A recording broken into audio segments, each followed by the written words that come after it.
Did you have a chance to think about what happened and why we formed a cloud? I bet you did, and you probably already came up with some of these great answers. But inside here, we have alcohol. Alcohol has a low vapor pressure. That's a big word, vapor pressure. So let's think about that. When two molecules get together, if they're not really moving very quickly, they don't have a lot of pressure. But whenever we put more molecules in here, more air molecules, they start really banging together and they start making a lot of pressure. And so pressure started building up in here. Now this alcohol is a liquid. Now think about it. Alcohol evaporates pretty quickly.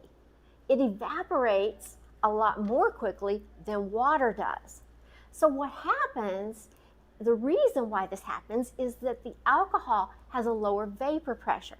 So if we expected water to do the same thing as alcohol, well, we'd have to put a lot more pressure in here.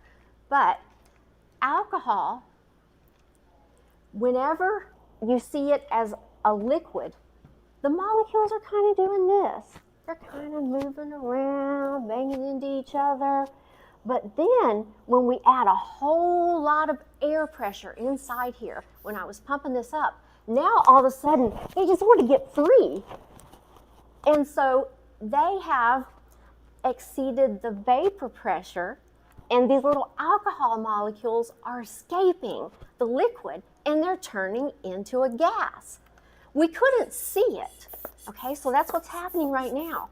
These alcohol molecules are turning into a gas, but you can't see them. Then, as I put more pressure in, notice that the temperature increased.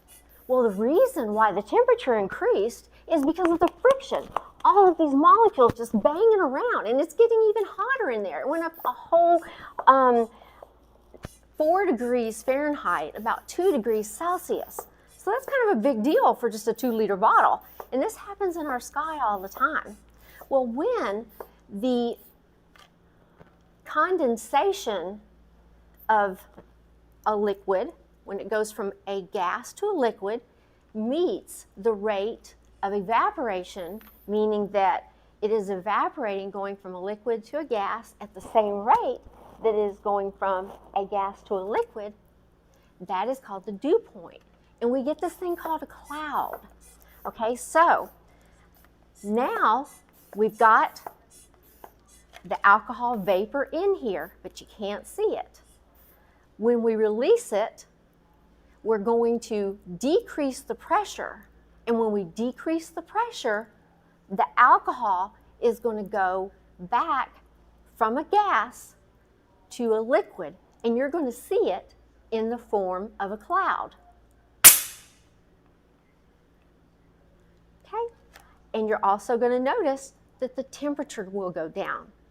Because what we've done, we have taken air molecules out of here. We have relieved some of the pressure. This happens in our sky. We have all different types of clouds. Join me in a few minutes and we can talk about the different kind of clouds that you see and what they mean.